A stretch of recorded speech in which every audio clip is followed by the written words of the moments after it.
All right, and we are back coming at you live for another monthly installment in the Retirement and Inheritance webinar series from Unchained Capital. I'm Connor Dolan. I'm a director on our client solutions team, and I'm going to be helping lead the discussion today as I am joined once again by a fan favorite on these series, my counterpart, Jeff Vandrew Jr., head of legal for product at Unchained Capital, who has really become famous for the knowledge bombs that he continuously drops each and every time on these webinars. Additionally, we have a new face joining us today, one of the newer members of the IRA team, Jessy Gilger, who is a director on our concierge team and a key free agent signing for the Unchained IRA team. Gentlemen, how are you both doing today? Thanks for being here. Doing great, man. Happy to be here.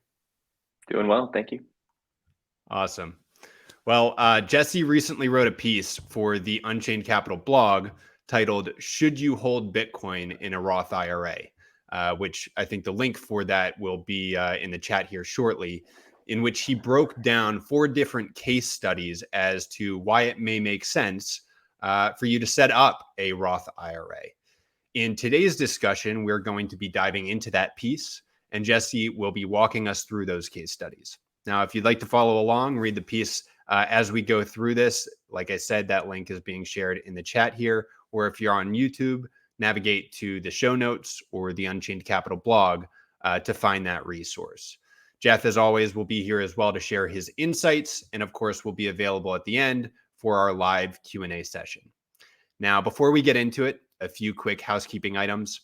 As a reminder, there will be a replay of this webinar available shortly on our YouTube page. So if you can't join the whole session today or you want to watch it again, navigate to our YouTube page to find this webinar, along with many others that we've hosted in the past.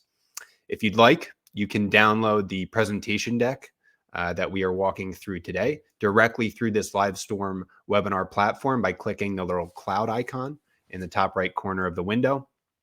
And most importantly, in order to participate in the Q&A, there is a questions box in the bottom right corner of the platform. Please navigate there to submit your questions. And what's really cool is you can also see questions that other people are asking and upvote the ones that you want answered.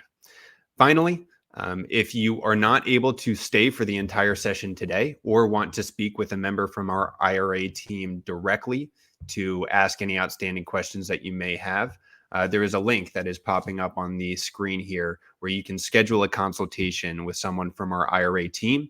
And once again, if you're on YouTube, just navigate to unchained.com and you can set up a consultation with us there. Now, let's take a look at the agenda for today's discussion. So first, I am going to pass the baton over to Jeff here, who's going to quickly cover the differences between traditional IRAs and Roth IRAs and why Roth IRAs are such a match made in heaven if you are a Bitcoiner. Then he's going to pass it over to Jessy, and he will take center stage as he walks through those four case studies that he highlighted in his piece. We will briefly talk through how you can leverage the Unchained Capital platform to set up a Bitcoin Roth IRA that you control the keys to. And then finally, as always, we will have time at the end here for Q&A. So certainly make sure to get those questions into the question box in the bottom right. Now, the NBA finals are going on right now. And as a basketball fan myself, I have basketball on the mind. It's really made me think of some of the most dynamic duos in NBA history. Now, certainly Steph and Clay, they're front and center right now for the Warriors. The Bulls had Jordan and Pippen. The Lakers had Kobe and Shaq. Well, for all things Bitcoin retirement savings, Unchained has Jeff and Jessy. And in my opinion, they may be the most impressive duo of that entire bunch. As always, I'm looking forward to getting into the discussion today. So without further ado, I'll pass it over to Jeff here, who will set up the alley-oop for Jessy to slam it home. Jeff, take it away. Thank you very much, and you're far too kind. So we're going to start out today's presentation with just doing a little bit of basics about what an IRA is and the differences between a traditional IRA and a Roth IRA, with the latter being mostly what today's presentation is going to be focused on. So an IRA, stands for an individual retirement account. And simply, it's a tax advantaged retirement account that is held by an individual and it's not tied to his employer. So that's what contrasts an IRA from something like a 401k or a 403b or other type of tax advantaged retirement account. The fact that it is not tied to an employer.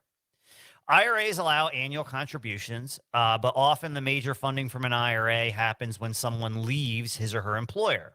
And that's because separation from employment allows you to roll the balance out of your workplace retirement plan and into an IRA.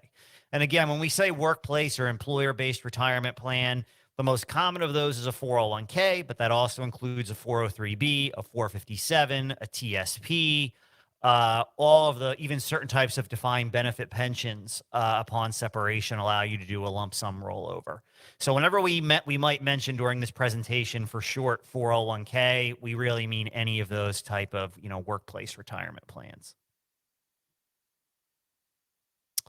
It's also going to be important to understand the difference between a traditional IRA and a Roth IRA.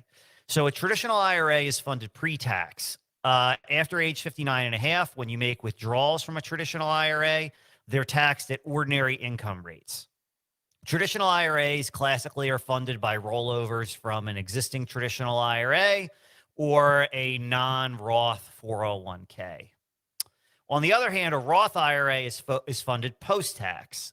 The advantage to that is assuming it's been at least 5 years since you first opened your Roth and also 5 years since any Roth conversions. Once you're over 59 and a half, all the withdrawals from that Roth IRA are free from all taxes altogether. In the case of Bitcoin, that's particularly attractive because most of us here on this webinar today think that Bitcoin is going to increase in value exponentially. In that case, that idea of, getting in early and eliminating all future capital gains taxes is a really big deal. So Roth IRAs can be funded from a rollover from an existing Roth IRA. They can be funded by rollover from a Roth 401k or other Roth workplace retirement plan, or just by making what we sometimes call an annual stack. So with all that in mind, I'm going to pass this over to Jessy, who's going to talk about, a variety of different situations where a Roth IRA might make sense for you. Right. Yeah. So we will jump right into it. The first case study that we covered was Sally, the super stacker, and she is your classic millennial. So Sally is in her early 30s. She's committed to Bitcoin. She's stacking daily, but she's looking, what's the best way to do this, right? How do I make the most of my Bitcoin savings? And so when we look at a case study, I always like to imagine and envision what that person's goals are, right? You've got to start with the end in mind. So as we go through these cases, we'll always cover what the person's goals are. So Sally's major goals, she wants to go on a dream vacation. She's looking at buying her first home, wants to start a family, a lot of those early life stage goals for Sally. And then retiring, that's a distant goal. That's 30 plus years away for her. And she expects a lot of volatility in Bitcoin and life changes and maybe regulatory changes. So is the Roth IRA a good fit for her? We'll jump right into it. So what Jeff touched on, the importance of tax-free growth. What we're looking at here, these three lines are going to be a comparison of if Sally had just saved in fiat versus saved in Roth IRA, and then saved in a non-retirement Roth IRA. So that's the three lines we're looking at here. The numbers behind these lines are a $6,000 annual savings rate for Sally. And she is saving for 35 years, right? So we've got 30 years of age on the left, 65 years of age on the right. And that you'll see, this is assuming a 6% growth rate. So that top line is going to be the Roth IRA. She's saving $6,000 per year, 6% growth rate, 35 years. It's north of $800,000. That's how the math crunches out. Now, if she had done that not in a Roth IRA, she would be exposed to capital gains tax when she sells that asset. So that could be anywhere between 0 to sometimes north of 25%, depending on the state you live in. So you're going to have that friction against any time you would withdraw from that asset. So the real savings we're talking about in a Roth IRA is going to be the change between the top two lines, right? You've got the light blue and the dark blue. That's the savings of a Roth IRA because you're not paying the capital gains tax.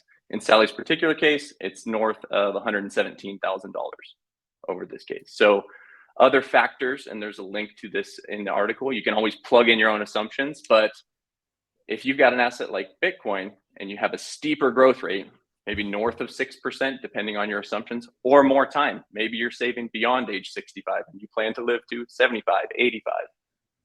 These steeper lines are just going to diverge more, and the Roth IRA becomes more and more powerful. Yeah, absolutely. I think that's a really important point. I think, a 6% growth rate is pretty conservative, and you can already see that disparity between a Roth IRA and a traditional IRA. I think for most people's assumption in terms of what Bitcoin is going to do over the next several decades, I think a lot of people are more bullish than that 6% growth rate. And so, it really just highlights the importance of Roth IRAs, but specifically, Bitcoin within a Roth IRA. Mm-hmm. Now, Jessy, thanks for walking through that. Outside of the tax benefits of a Roth IRA in retirement, which is really what this chart is showing, in your piece, I think you also do a really good job of highlighting benefits that a Roth IRA offers even before you hit that age of 59 and a half. So maybe that's a great segue into the next slide here where we can elaborate on that. Sure. Yeah, so this is going to touch on Sally's goals of, well, retirement is 30 plus years away. Like, I don't know if I want to commit all of my Bitcoin savings to that one goal. What if I needed it sooner? Or what if life changes on me and I've been thrown a curveball and now I've got to deal with this and I'm just going to get penalized if I pull it out of my Roth IRA? It's got the penalty associated with it.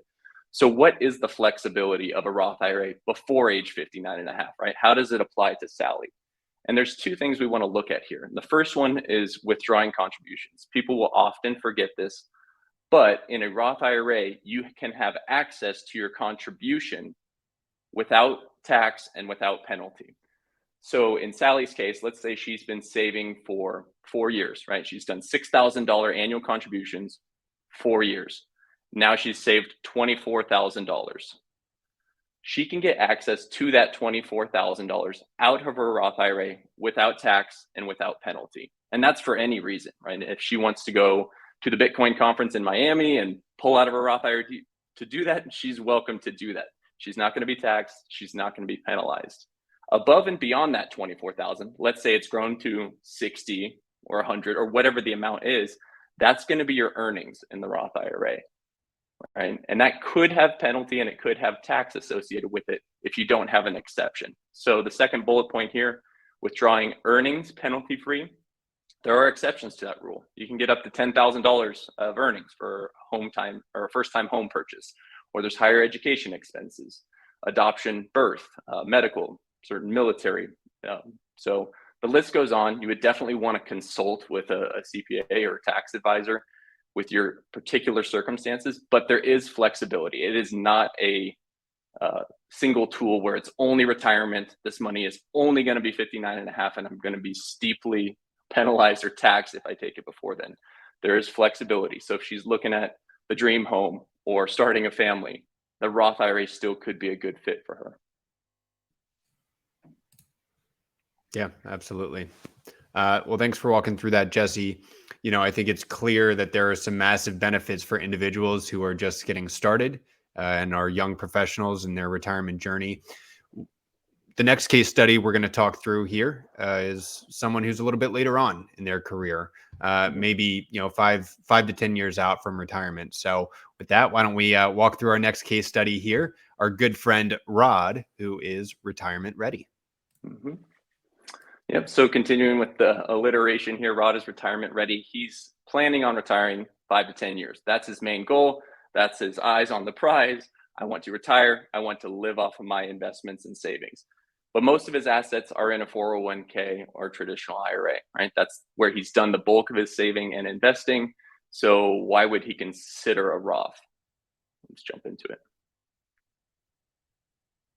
So the big nugget here is tax diversification, right? And The way I like to conceptualize this is doing the little play on brackets versus buckets, right? So when you're talking about the NBA finals and say, hey, what did your bracket look like this year? If I'm a CPA, I'm usually not talking about your March Madness bracket. I'm talking about your April bracket, right? That bracket is what percentage did you pay on each additional dollar of income you made? So if you're in the 30% federal tax bracket and you make $1 more of income, that next dollar is going to be taxed at 30 cents on the dollar, right? That's ordinary income tax rates that Jeff mentioned. So when we look at buckets, it's how are those assets taxed, right? In a taxable or a non-retirement bucket, that's the capital gains situation that we talked about. You've got what you invested and then what you made, and only the portion of what you made is taxed at capital gains rates. Tax deferred would be what Rod's got the bulk of his investments in. He's IRA, 401k, 403b, TSP. They're all traditional, and that means they have not been taxed yet. So when you pull those out, those are going to be taxed at ordinary gains rates.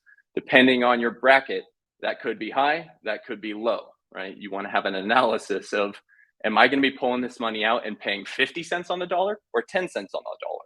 All are possible and dependent on your situation. The last bucket, which Rod does not have, is the tax-free bucket, right? Anytime you're pulling a qualified distribution out of a tax-free bucket, doesn't add to that income. You do not climb up the brackets when you're pulling out of a tax-free bucket. So what does this mean? After Rod retires, it would be helpful to potentially have different buckets to pull from. If you've got diversification within your buckets, and I've got 3 buckets now, I can pull income from the bucket depending on what the tax environment looks like. If I have a really high tax year because I've sold a property, or whatever it may be, I just started Social Security and my pensions, income stacking on top of that. Now I'm in high tax years. I can pull out of the Roth and not keep climbing brackets, right? So tax-free income helps you pay less overall when you're in a higher bracket. If you're in a low bracket, let's say it's the Monday after you've retired and you have no paycheck coming in, well, then you can pull out of a traditional then, because you're going to be in the lowest bracket. So it's entirely dependent on what your income situation looks like. The Roth in Rod's situation is just providing an alternate bucket, right? It could be beneficial for him to have 3 buckets, because then he has more versatility to handle whatever tax environment is coming his way. Also, large purchases, right? What if he wants to buy a $1 million item in cash and he's got $1 million in the Roth? He can take that $1 million out of the Roth and buy the asset without increasing his bracket. Yeah, it's a really important point to emphasize here. Obviously, the discussion today is focused on Roth IRAs. And as I mentioned at the beginning, we do think that there's kind of this match made in heaven between Roth IRAs and Bitcoin. But I want to highlight that key word there of optionality. The purpose of this discussion is not to convince everyone to go all in on a Roth IRA. Mm-hmm. I think, Jesse, to your point, it's really beneficial to have both a traditional and a Roth IRA, because you can leverage the benefits from a tax perspective in different ways at different times, depending on your situation at that given moment. So I appreciate you highlighting that, because I think it is all about that optionality and diversifying your tax buckets. Now, moving on to the next case study here. I do think that there is sometimes a misconception from some of the clients that we work with, this idea that they need to start withdrawing their IRA funds at retirement before they die. This idea of required minimum distributions. Now, that certainly is the case for traditional IRAs. There's RMDs. But Jesse, as you'll walk through here in a second, it doesn't necessarily apply to Roth IRAs. And a really popular strategy for some individuals, especially if they don't need to use those IRA funds, is to pass on their IRA to their kids in the form of an inherited IRA, which we do support at Unchained Capital. But ultimately, this next case study, I'll pass it over to you, Jesse, and we will talk through our friend Larry, who wants to leave a legacy. Yep. So Larry is exactly what you described. He doesn't need to take money from his IRA, but he's got money in there. So he's going to approach that required minimum distribution, or an RMD for short, right? And that's at age 72. The IRS wants to start taxing that asset that they haven't been able to tax for so long. So they require you to take some money out of that. That RMD does not exist within the Roth IRA.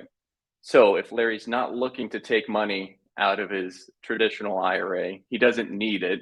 He's been retired for a long time. He's invested and his lifestyle is supported. And his main goal is to leave assets to his family, whether that's to his wife or ultimately to kids, grandkids.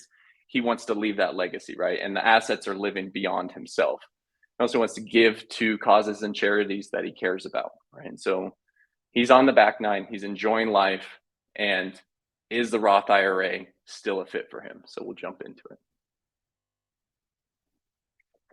We did touch on that there are no required minimum distributions. So that allows the Roth to stay invested, right? If he were to invest an asset into a Roth IRA, he does not have the friction, the money coming out via the required minimum distribution.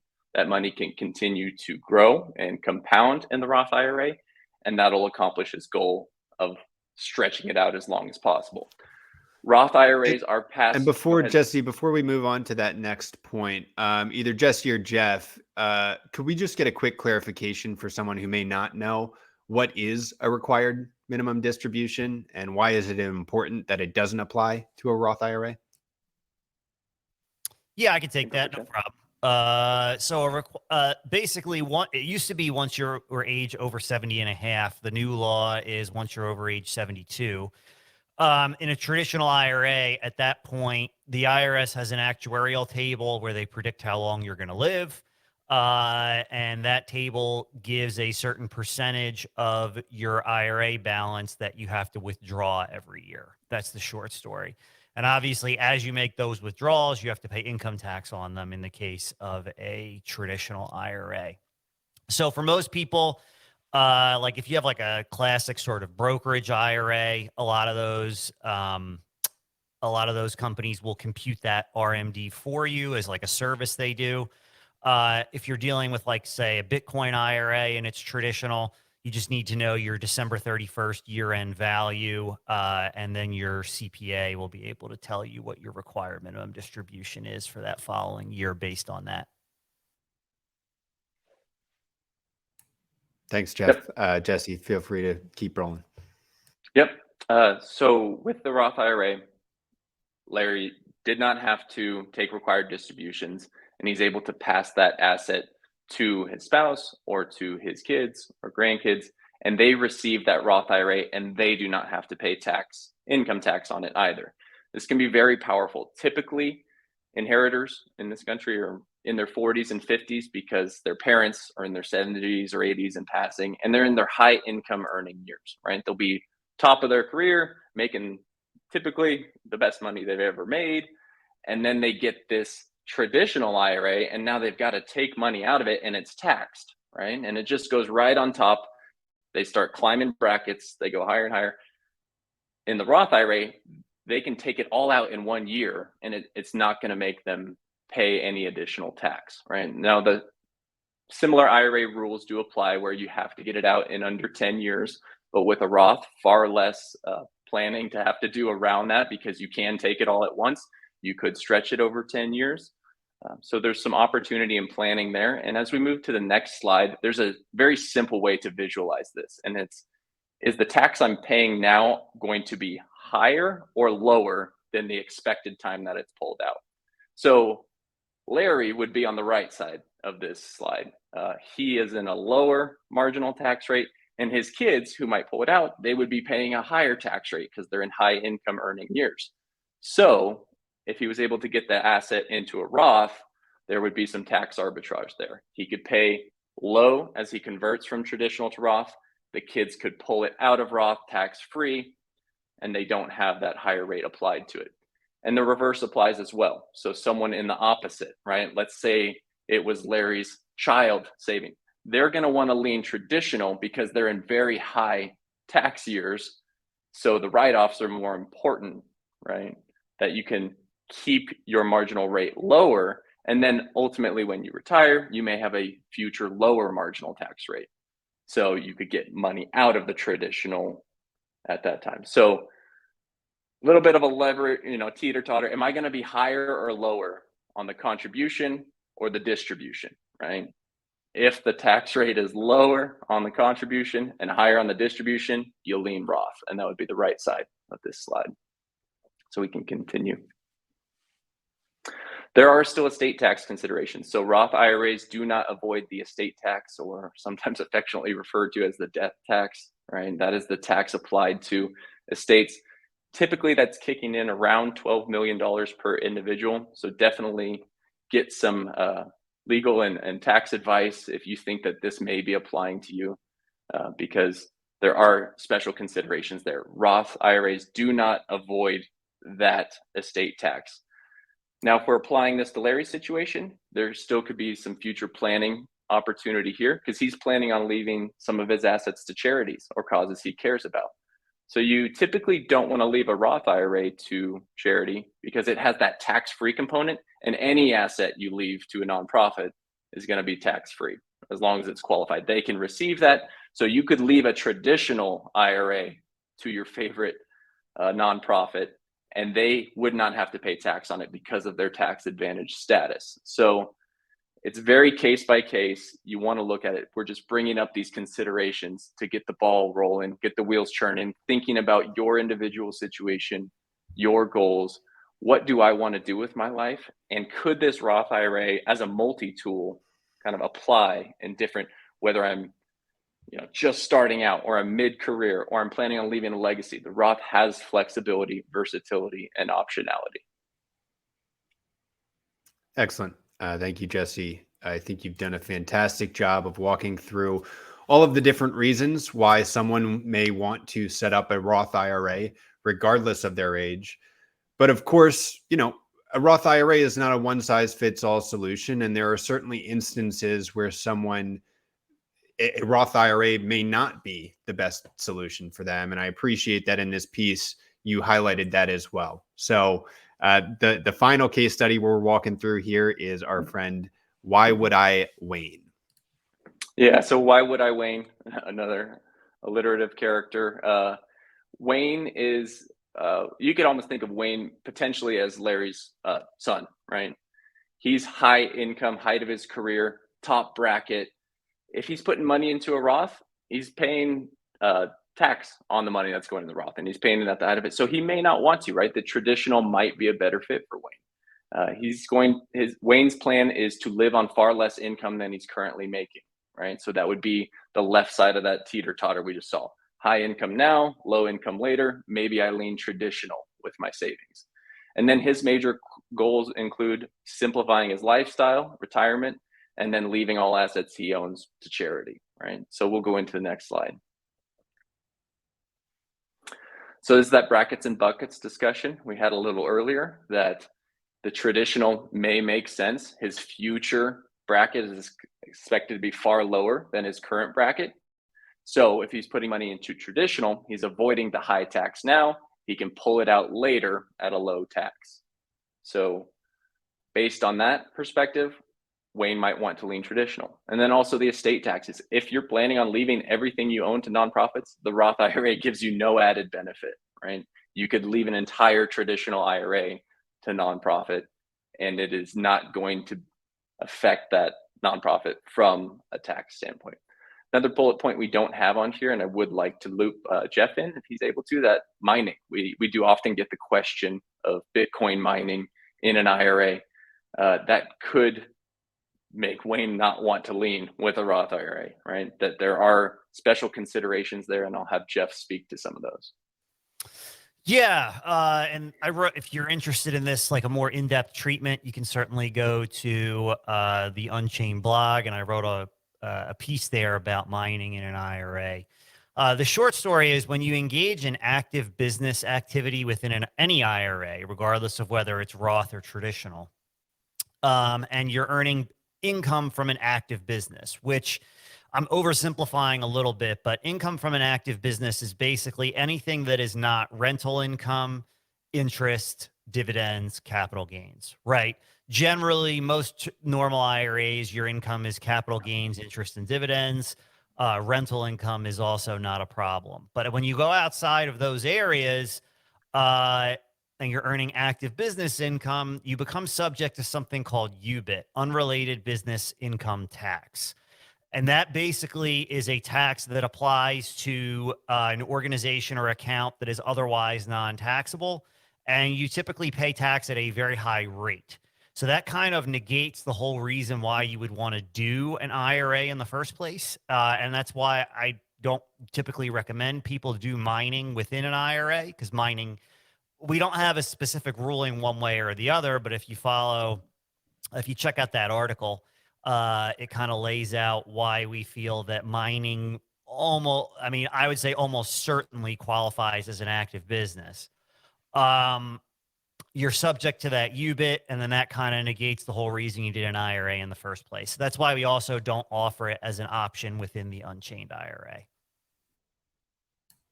Yeah, and one additional point to just think through the services that we offer. Unchained Capital does offer Bitcoin-backed loans as well, for that exact same reason. And Jeff highlights this well in the piece. That's why we don't offer loans with the Unchained IRA.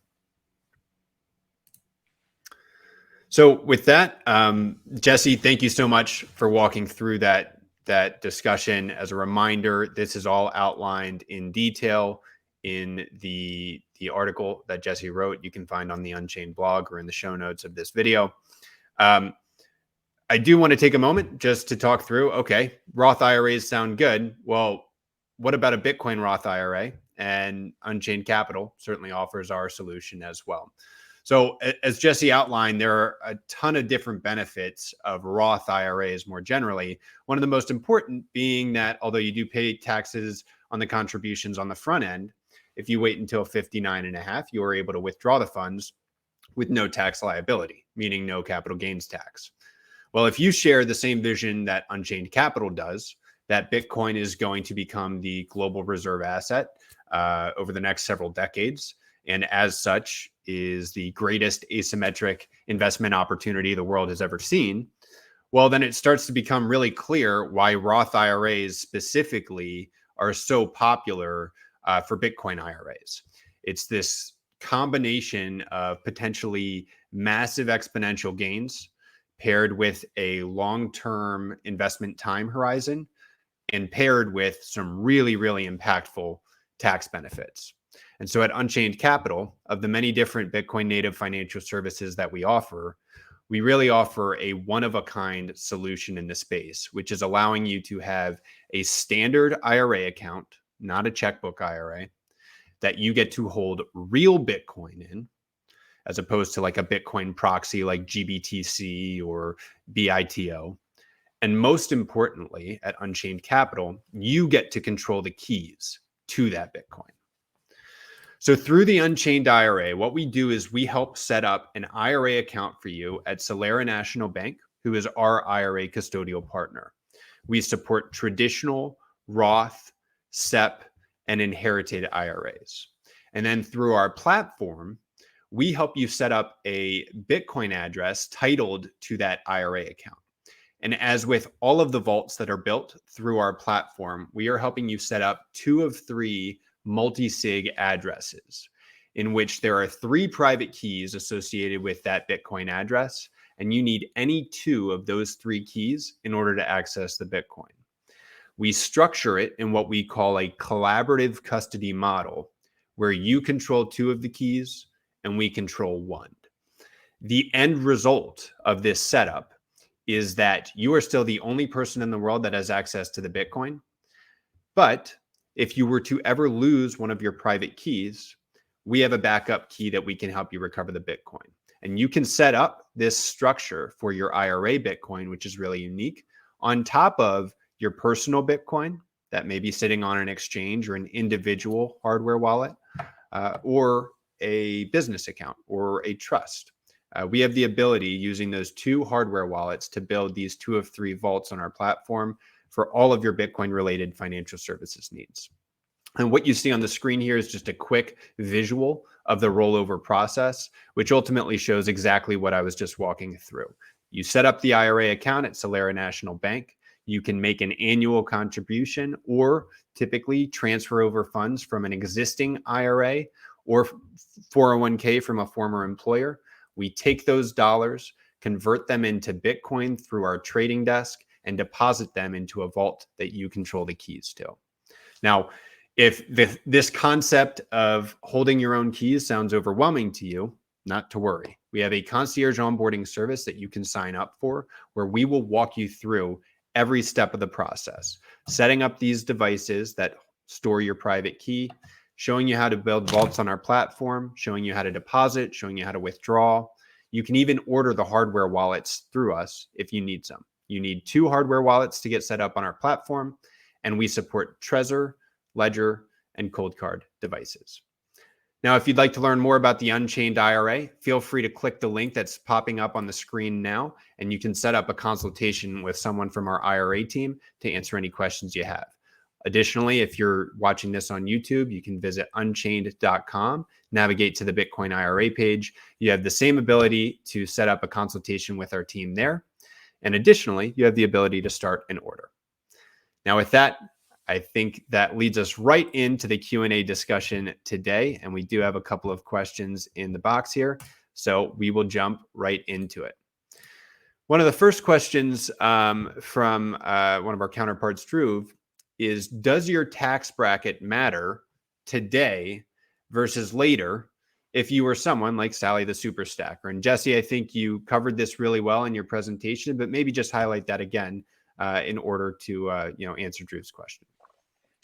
Yeah, so for Sally the super stacker, and this is the way that most people come into Bitcoin specifically, is that they're already accumulating in a post-tax sense, right? They paid tax, it's money that's from their paycheck or a savings account checking, it's already been taxed. So the advantage of the Roth IRA is just going to be to avoid a future capital gains tax if you were to sell it. It does apply, right? The tax bracket does apply when you're considering traditional versus Roth. And the math there is the same. If you are going to be at a 20% tax in traditional and a 20% marginal tax in Roth, the math is exactly the same. Neither has an advantage over the other. But if you're in a 20% bracket today and you are going to be paying 30% when you're retired and pulling out of your Roth, then the math leans towards Roth, right? You are avoiding a higher tax. So the advantage there is between traditional and Roth. That's where the brackets come into play. If you're already accumulating in a post-tax sense, right, with after-tax funds from a paycheck, checking account, saving account, you've already paid tax, so you're already on the post-tax side. The Roth IRA just has upside from avoiding the capital gains perspective. Excellent. Thank you, Jessy. Quick reminder for everyone in the audience here, make sure to get your questions submitted to the question box here in the bottom right. Another question coming in from Jerry. Are there any special considerations when you're considering rolling over a TSP account or really employer-sponsored accounts more generally versus transferring over funds from an IRA? Jeff, I'll pass that one to you. And you are muted, sir. Thank you very much. Yeah, so sir, this is kind of an easy one. The answer there is more or less no. A TSP is treated just like any other employer account in terms of rolling it over into an IRA. The only main difference is it's going to be, instead of submitting your rollover paperwork to a big, 401k plan administrator like Fidelity or Vanguard or whoever, for-profit employers are typically using, you'll be submitting it right to the government, to the federal government, to the TSP administrator. Just like any other workplace retirement plan, you'll need to know whether yet or not you have any Roth funds in that TSP, because just like a 401k, TSPs nowadays do allow Roth sub-accounts, just because that'll affect, exactly what type of IRA you want to roll those funds into. Thanks, sir. So one of the other questions that was submitted ahead of time is this concept of backdoor conversions. A lot of individuals have traditional IRAs currently and either are out of the income threshold to contribute to a Roth IRA, or just want to, they started as a traditional, maybe they didn't know any better, and now they want to be in a Roth. Jessy, I'll pass this one to you. The question is, what if I have a traditional IRA currently and I want to take those dollars and pay the taxes on them and convert them into a Roth? Yeah, so a couple things there, and I'll clarify between the two. So conversion, you can always do, right? You can convert the traditional IRA into the Roth, and that's just going to accelerate that income. If you take $10,000 out of your traditional IRA and put it into your Roth, that's going to count as $10,000 of income to do that. There aren't limits to that. You can do that. You do climb the brackets as you do that. So that's the conversion. The other part mentioned there is the back door. That's for contributions, right? That's trying to get money into a Roth when you're above the income limit. So there are special considerations there. I'd point people to what's called the IRA aggregation rule. And there's a pro rata calculation. If you have a traditional IRA and you're trying to use it as a lily pad to hop across and get into that Roth IRA, that's the backdoor process in a nutshell. There's already funds in that traditional IRA, it could complicate things, right? Because you've got a new contribution, it's going through a traditional into a Roth. That's the backdoor process. But when you have assets there, they become commingled, and then there's a percentage applied, so it may not be applicable to you. Potential solutions around that: maybe I get money out of the traditional, maybe I roll it into my current employer plan. That could leave a traditional IRA open, and you've got a clean lily pad to hop across. But with all of those questions, you would definitely want to consult your tax advisor, not tax advice, just things we've seen coming across. But yes, good question there. Conversions are different than backdoor contributions.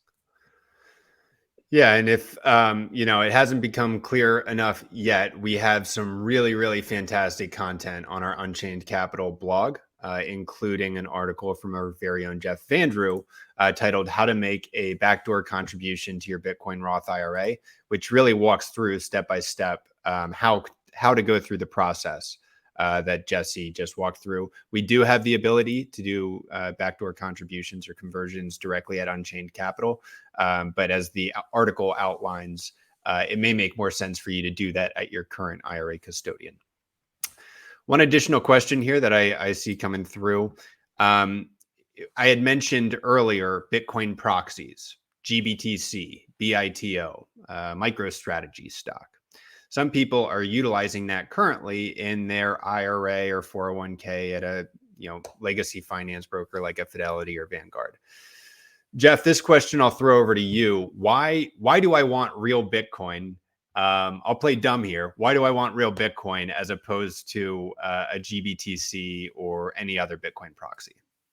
Sure. So, there's the obvious answer of not your keys, not your Bitcoin, right? That we talk about all the time at Unchained.